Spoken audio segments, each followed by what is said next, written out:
Bonjour à tous et à toutes, j'espère que vous allez bien. Aujourd'hui, on se retrouve pour parler du chapitre 376 de Berserk. Alors, contrairement à d'habitude où je fais que des reviews, ici on va faire une réaction au chapitre, c'est-à-dire que je ne l'ai pas encore lu, j'ai vu aucun spoil, et je vais tout simplement lire le chapitre avec vous et y réagir. Alors bien sûr, pour éviter de me manger des droits d'auteur ou je ne sais quelle bêtise encore, je mettrai un filtre ou quelque chose pour éviter de me prendre un strike, ce serait quand même mieux. Mais donc voilà, on va voir le chapitre ensemble. Je vais vous donner mes réactions du coup à chaud sur ce chapitre, et on va pouvoir en parler peut-être ensemble dans la zone commentaire. Et bien sûr, je pense que je ferai quand même une review un peu plus préparée, où j'aurai relu le chapitre, etc. un peu plus tard. Sur ce, on commence. Première page, d'accord, donc on a un Guts, enfin l'âme de Guts en quelque sorte, son esprit qui semble se faire absorber quelque part, encore une fois dans cette sorte de monde interne, on va dire. Je me fais balayer. Euh, D'accord, ok. Donc oui, c'est son espace interne et avec Shirke qui vient essayer de le sauver, tout simplement, et qui arrive à le ramener avant qu'il sombre complètement. Alors j'allais dire dans les ténèbres, mais pas forcément ici, enfin qu'il sombre totalement dans le néant plutôt, mais un néant qui semble tout de même assez lumineux ici. La représentation est assez spéciale parce qu'on a un Guts qui ne sombre pas dans les ténèbres. Parce que les ténèbres, il y était déjà. Ici, il sombre encore en dessous, en fait. Il sombrait dans un endroit où il n'y a plus de volonté, il n'y a plus rien. Dans les ténèbres, il y a au moins une volonté de haine, de hargne. Ici, il n'y avait plus rien. Puis, d'accord, ok, donc on se retrouve. Oui, bon, effectivement, le fait que Guts ait été capturé, etc. On le retrouve donc enchaîné dans une prison. Ça faisait longtemps qu'on n'avait pas vu Guts s'enchaîner comme ça. Ça remonte, la dernière fois c'était avec Farnèse, il me semble. Ouais, il me semble pas que c'est arrivé entre temps. On voit son bras là, il est quand même bien. Ouais, j'ai l'impression que son bras a pris cher à cause de la chaîne. Qu'est-ce que c'était? Bon, du coup, qui se réveille. Bon, en tout cas, il semble être un minimum conscient ici. D'accord. Pourquoi avez-vous fait enfermer Guts? Vous devez le relâcher immédiatement. D'accord. Oui, donc on a Ricard, du coup, qui veut faire relâcher Guts. Mais en même temps, c'est pas étonnant, Guts reste quand même une sacrée menace. Si on lui laisse son épée, son armure, c'est dangereux. Là, ils ont quand même réussi à lui enlever son épée et son armure. Ça montre vraiment que Guts, à l'heure actuelle, on n'a plus rien à faire. Il se fiche de tout. L'épéiste noire, son nom est Guts, c'est bien ça. Nous le connaissons bien, et à quel point, enfin en gros ils savent à quel point il est dangereux. Le laisser en liberté est donc hors de question. Effectivement, le royaume Kushan sait parfaitement à quel point Guts est une énorme menace, et à quel point il peut faire des ravages. Le truc étant que le Guts actuel, bon, il risque pas de faire grand chose. Ça fait déjà plusieurs chapitres qu'on sait que Guts est vraiment très très mal en point. Mais bon voilà. Ce n'est pas que pour notre sécurité, mais aussi pour la sienne. Comment ça pour la sienne? Il pense donc pouvoir le gérer? Alors oui, à l'heure actuelle, le Guts actuel, il pourrait sûrement le gérer. Mais imaginons que Guts, là, il soit enragé. Ils vont le gérer comment? Ils ont rien pour le gérer. Ils ont des apôtres cachés. Enfin, même s'ils en avaient, ça fera pas grand-chose. Du coup, je vais mettre Ricard, veuillez me suivre. D'accord, on a Daiba, ça fait un moment qu'on l'avait pas vu. Euh, d'accord. Elle est profondément endormie, le soleil c'est vrai. Ah, elle est coincée dans la conscience de Guts peut-être. On l'a vu dans la conscience de Guts. Alors, ça semblait être un peu un rêve, mais peut-être que en réalité c'est elle qui a permis justement à Guts de rester éveillée, mais qu'elle est allée trop profondément et du coup elle est coincée dans Guts, peut-être. C'est une possibilité. Dites-moi ce que vous en pensez sur ça, mais effectivement ça peut être une possibilité que justement c'est Shirke qui va pousser Guts comme ça à reprendre ses esprits, on va dire. Ouais, voilà, la plonger trop profondément, elle n'aurait jamais dû, imbécile de Cherkier. Ouais, du coup, donc son esprit coincé quelque part. Cette jeune fille est capable de libérer son corps astral. Ouais. D'accord. D'accord, d'accord. C'est intéressant ce que nous dit Daiba, hein, justement, il nous dit ici justement que le potentiel de cette équipe est vraiment exceptionnel, hein, à tel point que Menu ne pourrait rien, il pourrait pas les contrôler, c'est pas possible. Enfin, il pourrait pas les commander, ils sont trop forts pour lui, tout simplement. Et oui, dans l'équipe de Guts, bah, il n'y a pas que Guts. Ils ont tous un petit peu leur truc à eux. Donc voilà.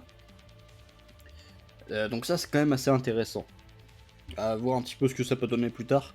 Mais bon. On se retrouve donc avec, comment il s'appelle, Rodrigue, je crois. J'ai plus son nom exact. Vu qu'on a un chapitre tous les 4 mois, parfois les noms, je peux un peu les perdre. Veuillez m'excuser, nous étions escortés vers le palais parce que nous avons été un peu rudes avec vous, j'en conviens, mais nous devons discuter. Tiens, ils savent discuter, les Kushen? Je croyais qu'ils savaient que taper sur tout le monde. Ils savent discuter. Impressionnant. Franchement, je pensais pas.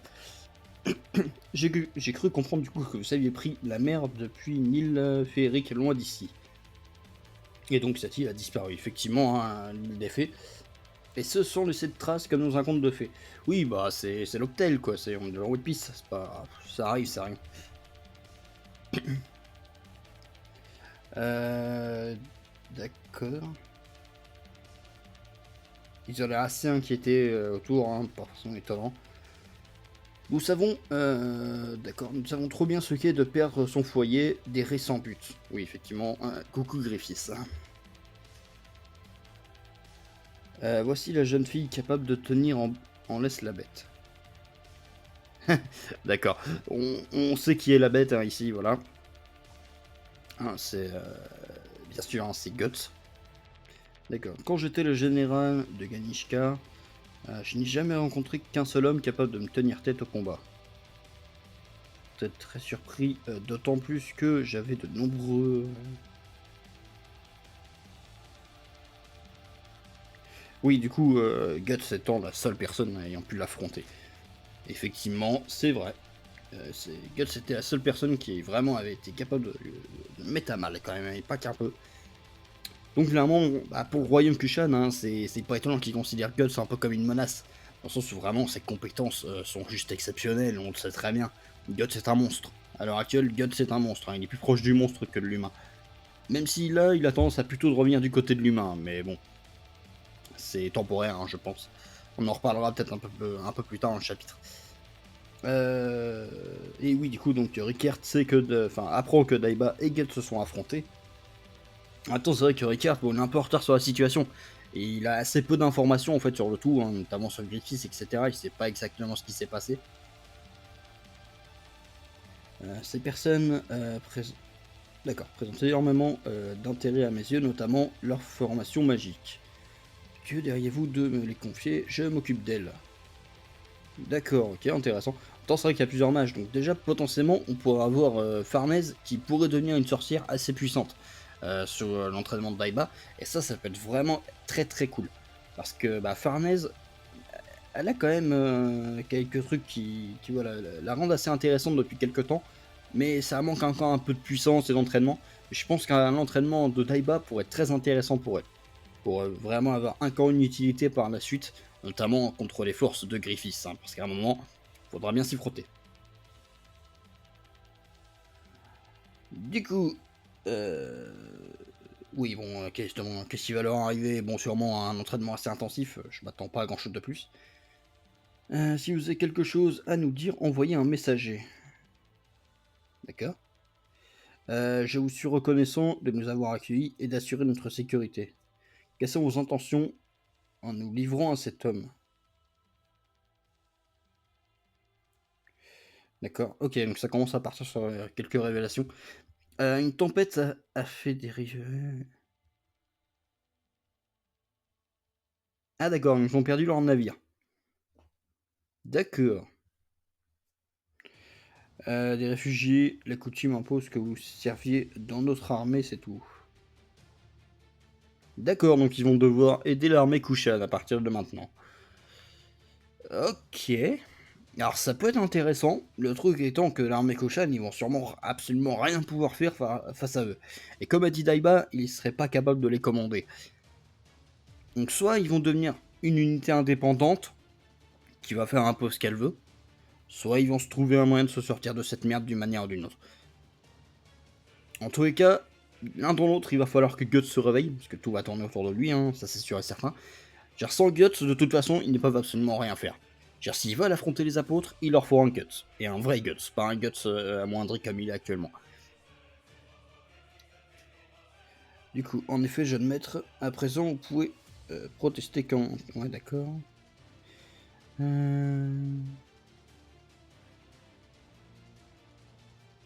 D'accord. Ouais, bon, effectivement, c'est en train de un petit peu résumer hein, que ça fait un moment que beaucoup d'événements surnaturels se passent, hein, tout simplement. Effectivement, hein, c'est complètement vrai, notamment à cause de Griffiths. Jackie en a quand même causé pas mal. Ne pensez-vous pas un heureux coup de sort, jeune maître D'accord, ok. Bon, ok, du coup, ils vont leur expliquer la situation. C'est sympa, ça permet quand même d'échanger des informations et même pour nous d'en apprendre un peu plus sur certains points. Du coup, tu penses qu'il va se passer quoi? Comment je saurais? Oui, bon, effectivement, hein, c'est pas le mec le plus intelligent du village, quoi. Donc bon. Euh... Ah, Puck, d'accord. C'est vrai que Ricard peut voir Puck.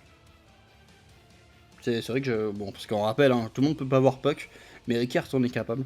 Bon, d'ailleurs, désolé hein, si le rythme de la vidéo est assez décousu, hein, c'est un nouveau format que je teste ici. Donc voilà, faut... Dites-moi ce que vous en pensez, hein. Si vous aimez pas, je repasserai au vidéo classique, et puis voilà. Dites-moi qu'est-ce que vous préférez. Mais du coup, voilà, bon, Ricard qui veut causer avec Puck, ok, pas de soucis. Du coup, tu connais, désolé, il est juste comme ça. Bon, évidemment, ok, ça se reconnaît à moitié ici, d'accord. J'ai une question à te poser, je te prie. Pourquoi Casca n'est pas avec nous? Ah, la question qu'il faudrait pas poser en présence de Guts.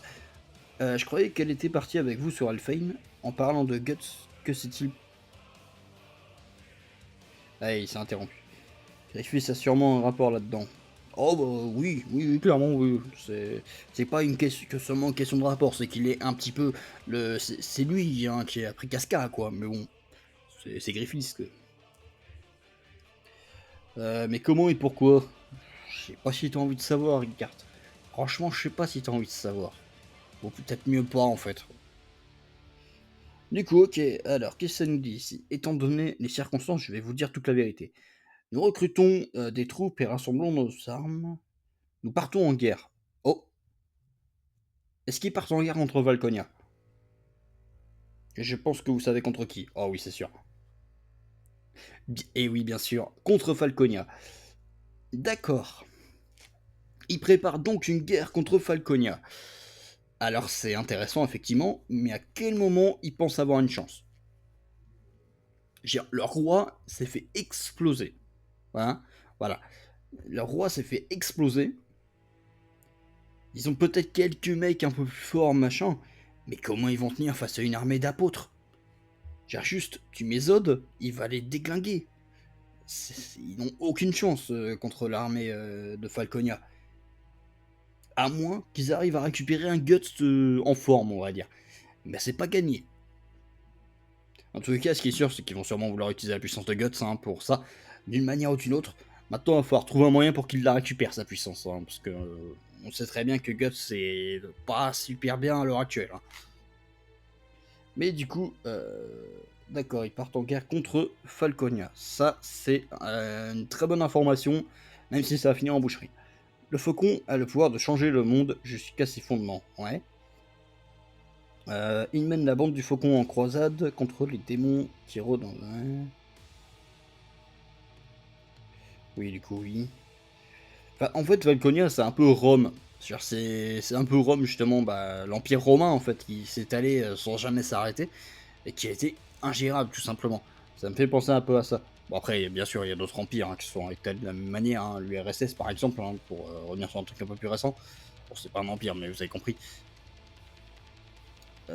Mais du coup, ok.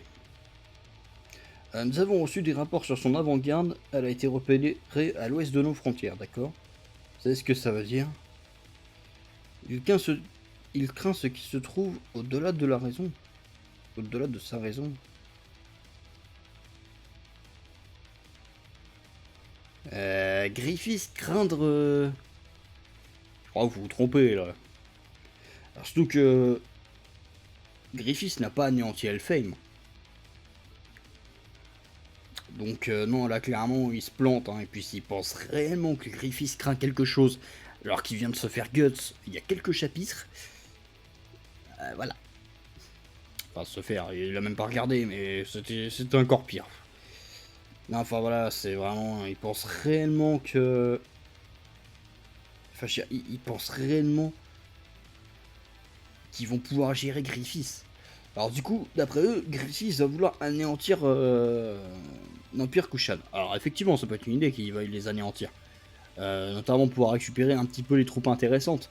Et donc détruire encore un rival, hein, tout simplement, hein, sur sa quête un petit peu de paix en quelque sorte. Il veut construire un royaume, hein, donc voilà. Mais du coup, ils veulent attaquer le Faucon de Lumière.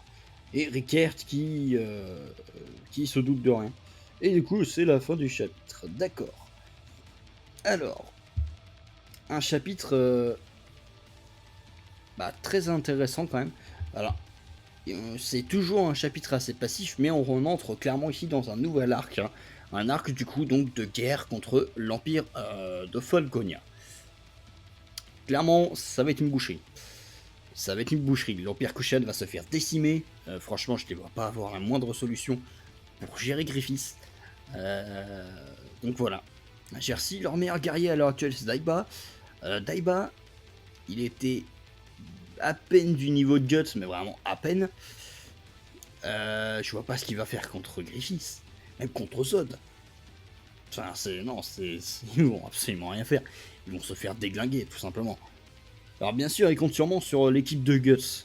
Le truc étant que dans l'équipe de Guts, à part Guts, les autres, globalement, à l'heure actuelle, n'ont pas une grande utilité, je veux dire, sur les apôtres. Ils ne peuvent pas gérer des apôtres. Et même Guts, à l'heure actuelle, on rappelle que Guts est dans un état que ce soit mental ou physique, il est brisé, que ce soit l'un ou l'autre. Physiquement, il peut canner demain tellement son corps il est mal, quoi. Et mentalement, il a plus aucune volonté. Alors, le côté mental, ok, potentiellement il pourrait le retrouver via Shirke. Ok. Le côté physique, par contre, c'est là où est le problème. Et il me semble que j'en avais déjà parlé dans les précédentes reviews. Hein. Guts, à l'heure actuelle, physiquement, il ne peut plus rien faire. Et il est même plus capable de porter son épée. Donc clairement, à l'heure actuelle, Guts ne peut absolument plus rien faire. Car s'il voulait enlever ses chaînes, je pense qu'il pourrait. Hein. Juste en tirant dessus avec la force physique de bourrin qu'il a, il pourrait les enlever ses chaînes. Hein. Les petites chaînes comme ça se casse assez facilement pour lui. Donc voilà, s'il voulait s'enfuir, il pourrait. S'il voulait détruire un peu tout ce qui bouge, il pourrait. Avec sa véritable force. Mais là, il ne peut plus. Il est au bout du rouleau physiquement. Et je parle surtout physiquement, parce que mentalement, encore une fois, il y a moyen de régler le problème. Physiquement, soit faut vraiment qu'il trouve quelqu'un qui puisse le ramener à un état antérieur, peut-être, pour qu'il retrouve toute sa force physique. Mais est-ce que c'est possible? Je suis pas certain. Alors, on sait que la magie peut faire des choses très, très cool, hein, mais est-ce que la magie peut carrément rembobiner quelqu'un pour le ramener à un état optimal? J'en suis pas sûr. Oui, bien sûr, en cas si on lui redonne 2 bras, 2 yeux, qu'on lui redonne sa force physique, une force physique, enfin voilà, son plein état de santé, oui, la Guts pourrait devenir un véritable monstre, même encore plus qu'avant. Mais le problème, c'est que je pense pas que la magie puisse faire des choses comme ça. Le seul moyen à l'heure actuelle, finalement, quand on y pense pour Guts, c'est de réellement retrouver une puissance, c'est de devenir lui-même un apôtre. Et on sait que Guts possède un mérite. Maintenant, est-ce qu'il acceptera d'aller sur cette voie qu'il a toujours rejetée? C'est compliqué. C'est clairement très compliqué. Puis surtout, encore une fois, le mérite, on connaît les conditions. Enfin voilà, il y a beaucoup de restrictions hein, par rapport à tout ça. Donc voilà. Est-ce que c'est un choix qui va être privilégié à un moment ou à un autre? À voir. Personnellement, je me dis que c'est peut-être possible, mais vraiment, il va falloir bien expliquer le pourquoi du comment quand même. Hein. Parce que c'est pas rien d'utiliser un mérite, hein, donc voilà. Dites-moi ce que vous avez pensé du coup de ce chapitre. Et puis nous on se retrouve pour une prochaine vidéo. Allez, bye tout le monde.